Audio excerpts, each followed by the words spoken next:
Welcome नाज़रीन, एक बार फिर हाजिर हैं हम टैक्स और अवाम प्रोग्राम के साथ इस्लामाबाद से। मैं बुखारी साहब की तरफ दोबारा जाता हूँ। बुखारी साहब, टैक्स एमनेस्टी स्कीम इससे पहले आई और अब दोबारा ये प्रपोजल्स है कि दोबारा टैक्स एमनेस्टी दी जाए। अब आगे बजट को भी बहुत थोड़ा सा रह गया है, तो आप क्या समझते हैं कि ये टैक्स एमनेस्टी स्कीम बजट से पहले आना चाहिए, बाद में आना चाहिए? उसके बैकग्राउंड में जो पिछली टैक्स स्कीम थी उसको पेश नज़र रख के इसका किस तरह से टैक्स नेट को बढ़ाने के लिए क्या रोल हो सकता है एमनेस्टी का? ये अगर बजट से पहले आती है या अगर बजट से बाद आती है तो इसके बेनिफिट होंगे या इसका कोई बेनिफिट नहीं होगा बजट के बाद? बहुत रेलेवेंट क्वेश्चन है आपका, और उम्मीद करता हूँ और कोशिश होगी कि अगर ये अल्फाज साहिब इक़्तिदार तक पहुँचे तो पॉलिसीज़ हमेशा अफराद से मशावरत करके बनती हैं और तभी वो फाइन ट्यून और एप्लीकेबल सिचुएशन में आके बैठती हैं। इस वक्त एमनेस्टी का अनाउंसमेंट मैं इसका तकाबली जायज़ा आपको दूंगा 2 साल पे। आज अप्रैल 2019 है, 1 अप्रैल 2018 था, वो भी एमनेस्टी थी, ये भी एमनेस्टी है।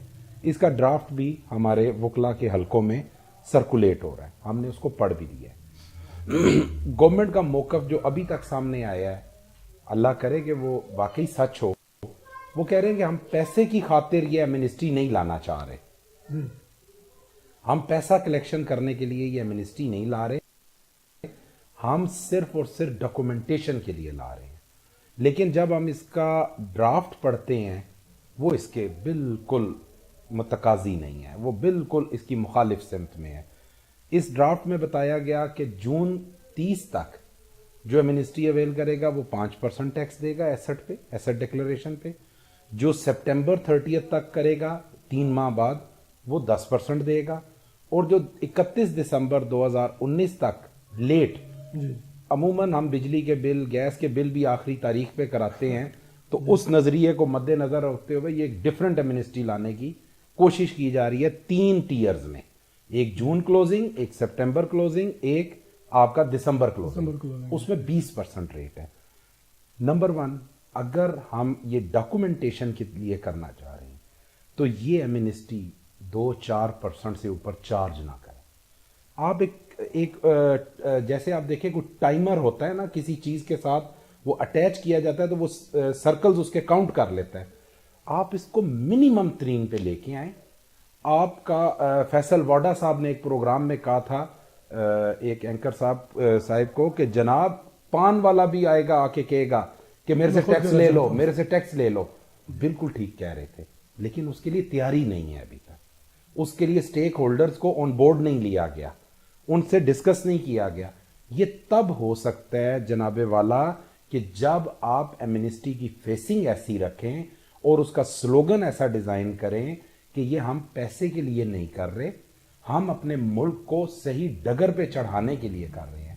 मैं क्यों कह रहा हूं कि ये दोनों कोलोफेल में तजाद है।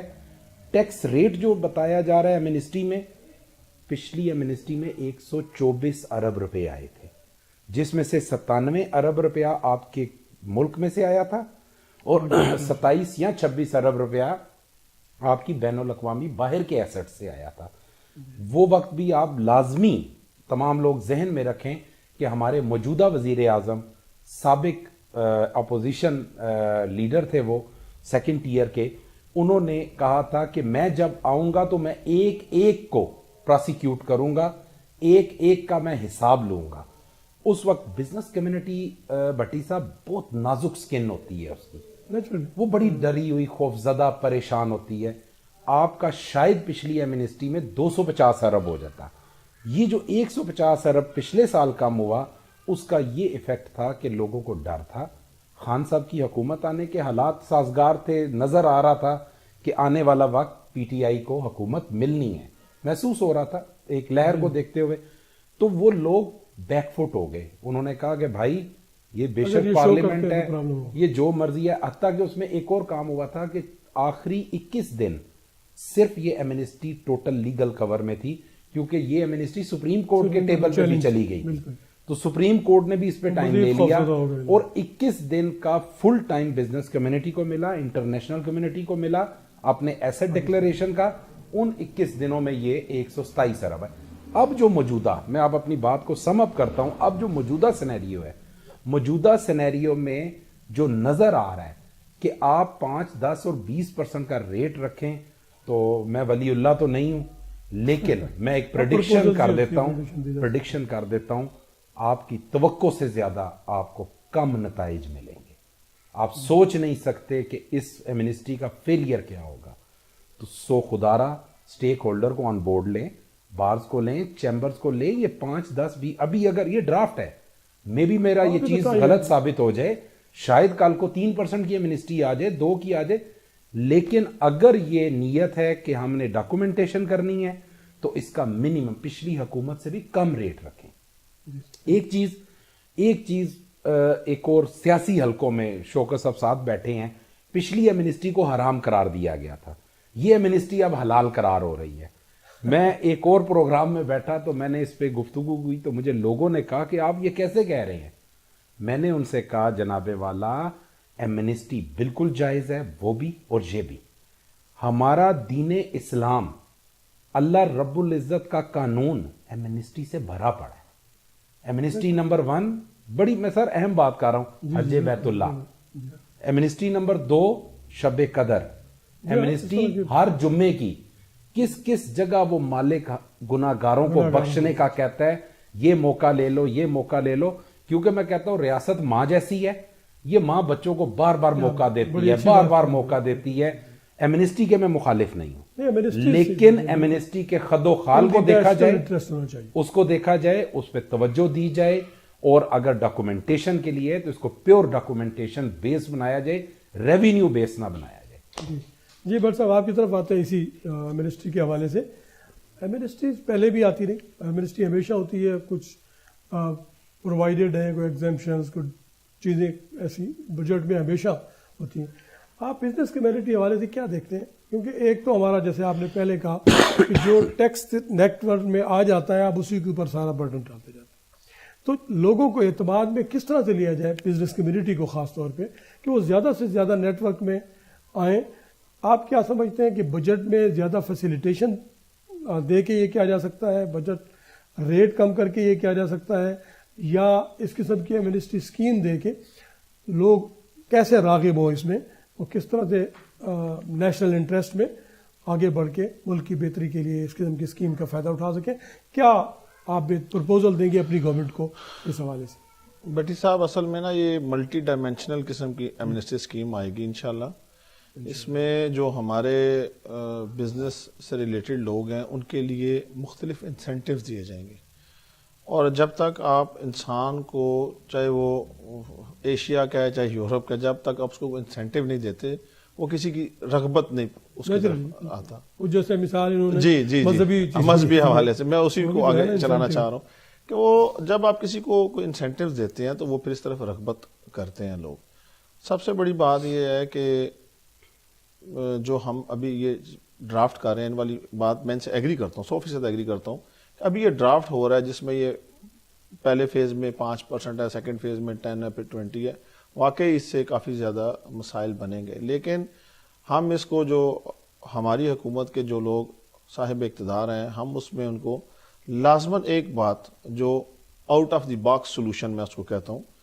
मैंने पहले भी ये काफ़ी कालम नवीसों से इसके ऊपर बात भी की है, एंकर पर्सन से भी बात की है। इंशाअल्लाह अल्लाह करेगा ये शायद ये तजवीज़ किसी जगह टेबल हो जाए कि जो हमारे ऑलरेडी टैक्स पेयर्स लोग हैं उनके साथ हमारी हुकूमत बैठ के, चाहे chambers, Karachi chamber, Lahore chamber, Islamabad chamber, उनके साथ बैठ के एक 5 साला प्रोग्राम तरतीब दिया जाए।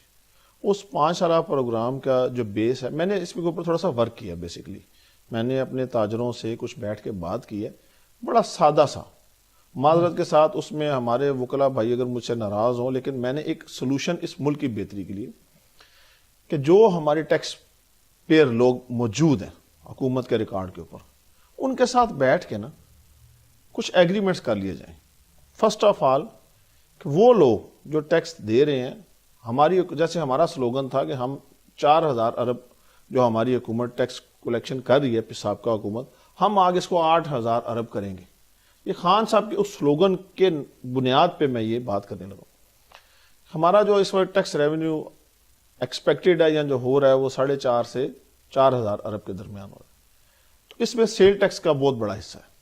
آلموسٹ بخاری صاحب اس کو کلیئر کریں گے 70% اس میں شاید 75% سیل ٹیکس کا زیادہ اس میں حصہ ہے. انڈائریکٹ ٹیکسز زیادہ آ چکے ہیں. جی. تو اگر آپ ان لوگوں سے بیٹھ کے ان سے یہ بات طے کر لیں کہ اگر آپ کے جو لوگ نوٹسز آتے ہیں, آپ ٹوٹل آڈٹس میں آتے ہیں یا آپ کے اوپر جو چھاپے پڑتے ہیں, یہ سارا سسٹم آپ ختم کر دیتے ہیں, یہ سارے معاملات ختم کر دیتے ہیں. جو ٹیکس آپ پے کر رہے ہیں, فار ایگزامپل میں مہینے کا یا سال کا 1 کروڑ روپے دے رہا ہوں, بھائی آپ کے یہ سارے معاملات ختم, آپ اس کو 2 کروڑ روپے پہ لے جائیں. میں نے اس معاملے میں اپنے کچھ تاجروں سے بات کی, انہوں نے ایگری بھی کیا. آپ کو ایک سرٹیفکیٹ ایشو کر دیا جائے گا کہ آپ کی شاپ پہ, آپ کی فیکٹری پہ, آپ کے آفس میں وہ لگا ہوگا کہ یہ بندہ ٹیکس پیئر ہے, اس کی شاپ کے اوپر کسی کو الاؤ نہیں ہے کہ ایف پی آر کی طرف سے آ کے اس کو ہراساں کرے, تھریٹ کرے. جب آپ کا وہ 2.5 یا 4 لاکھ ٹیکس پیئر جو ہے وہ اس نیٹ میں آ جائے گا, اور ان کو انسینٹیو یہ دیا جائے کہ آپ جب اس کو ڈبل کریں گے تو جو آپ ان کے لیے ایک اسپیشل امنسٹی ہوگی, آپ جو بھی پراپرٹی آپ کی ہڈن ہے, آپ کے اکاؤنٹ ہڈن ہے, وہ آپ ظاہر کر دیں, اس کے اوپر آپ سے ہم وہ 5% بھی نہیں لیں گے, اور اس میں ہر سال 10% وہ انکریمنٹ کرے, 5 سالوں تک وہ اپنا ٹیکس اس طرح بڑھائے. یہ out of the box solution ہے. میں ٹیکنیکلٹیز میں نہیں جا رہا, سادی بات کرنا چاہوں. جب ہمارا یہ 4 لاکھ ٹیکس پیئر جو ہے اس اسکیم پہ چلا جاتا ہے, اور ان کے شاپ کے اوپر جیسے ریسکیو 1122 ہے نا, ہمارے ریسکیو ہمارا 15 ہے, کال کیجئے کہ کوئی چور آ گیا, اسی طرح ہمارے جو 4 لاکھ ٹیکس پیئر ہیں ان کو بھی ایک نمبر دیا جائے, 1133 کر لیا جائے کہ جناب میں فلاں شاپ سے بول رہا ہوں, اور یہ ایف پی آر میں کہ یہ میرے پاس فلاں انسپیکٹر, فلاں ڈائریکٹر صاحب, فلاں کلیکٹر صاحب آ گئے, تو کائنڈلی میری ہیلپ کے لیے آ جائیں. کیوں, جب حکومت نے ان کو سرٹیفکیٹ ایشو کر دیا ہے کہ ان کے پاس کوئی ٹیکس حوالے سے کوئی بھی گفتگو کے لیے نہیں آتا, ان کا ٹیکس فکس ہو گیا, یعنی کہ ان کا جو اگر یہ کروڑ دے رہے ہیں یہ 2 کروڑ دیں گے, اور اس میں ہر سال 10% انکریمنٹ ہوگا. میں تھوڑا سا اس کو کلیئر کروں کہ جب 2001 کا آرڈیننس آیا جو 2003, اس میں یہی تھا. اچھا, اور یہ پروسیس چلا. شروع میں انہوں نے کہا کوئی آپ کے پاس نہیں ہے, اور اس سے ٹیکس نیٹ بڑھا, اس میں کوئی شک نہیں ہے, ریونیو بھی بڑھا. لیکن انفارچونیٹلی انسان ہے نا, انسان کی جو جبلی جو ایک کمزوری کہہ لیں, اس میں ہے کہ اس نے یہ ہرس بھی ہے, تما بھی ہے, فراڈ بھی ہے, یہ ساری چیزیں ہیں. ان کو کنٹرول کرنے کے لیے تو آپ کو کرنا پڑے گا. لیکن میں یہ کہتا ہوں, ہم نے پچھلے پروگرام میں بھی یہ بات کی تھی کہ ٹیکس پیئر کی ریسپیکٹ بنیاد ہے, اس سے تو باہر آپ جا نہیں سکتے. تو اس جس حوالے سے آپ بات کر رہے ہیں وہ ریسپیکٹ کی بات ہی کریں. میں اتنا عرصہ جوڈیشل ورکنگ کی ہے, اور میں ایز اے وکیل بھی ایک دیکھ رہا ہوں, اور دوسرے ساتھیوں سے بھی ہر وقت ڈسکشن ہوتی ہے. مجھے جو پروویژن خاص طور پہ پینلٹی پروویژنز ہیں, یہ جو پینل پروویژنز ہیں, مجھے ہمیشہ وہ بڑی عجیب سی لگتی ہیں کہ آپ ٹیکس پیئر کے خلاف وہ پینل سیکشن استعمال کریں. اس کے لیے دوسری سیکشن بھی ہیں. تو میرا خیال یہ ہے کہ اس پہ, لیکن وہ مجبوری بھی ہے, جیسے میں نے کہ انسانی جبلیت کی وجہ سے اس کو کس طرح سے اس جبلی کو کنٹرول کیا جائے وہ تو ضروری ہے. لیکن اس کا ایک پروپوزل جو پچھلی مرتبہ ہم نے لوگ دیتے رہتے ہیں, پہلے بھی ہر جگہ دیتے ہیں, کہ ایک جو ان کا آپس میں ٹیکس پیئر کا اور ٹیکس کلیکٹر کا جو رول ہے اس کو آپس میں ان کو ملنے نہ دیا جائے. اس کو آج کل الیکٹرانک میڈیا بٹ صاحب میں اس کا جو میں نے بات کی ہے اس کا میرا آدھا حصہ ہو گیا, آدھا بھی بقایا ہے. جی. فرسٹ آف آل جب یہ ٹیکس ایمنسٹی ہے نا وہ اسی سے ریلیٹڈ ہے. جب آپ کا یہ 4 لاکھ ٹیکس پیئر آپ کے آٹو سسٹم میں چلا گیا, ٹیکس فکس ہو گیا, اور ہر سال 10% انکریمنٹ پہ چلا گیا, جو ہمارے ایف پی آر کے افسران یا ملازمین پیچھے بچ گئے, ان کے لیے اب کرنے کے لیے کام کچھ نہیں نا. وہ سارے جو لیگل ان کی پٹیشنز کہہ لیں, کیسز کہہ لیں, وہ سب ایک سائڈ پہ چلے گی چیزیں. اب ان لوگوں کو فیلڈ میں بھیج دیا جائے, ان کے ساتھ چاہے ایک آرمی سے ریکویسٹ کر کے ایک سپاہی لے لیا جائے, جو بھی افسر لے لیا جائے, ان کو فیلڈ میں بھیج دیا جائے, اور ان کو سروے شروع کرایا جائے ایک سائڈ سے. فار ایگزامپل ہمارے تو جو بھی بڑے بازار ناکام ہو گیا,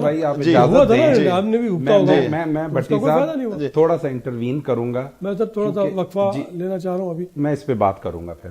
ٹھیک ہے, تھوڑا سا وقفہ لیتے ہیں جی, اس کے بعد پھر انشاءاللہ حاضر ہوتے ہیں.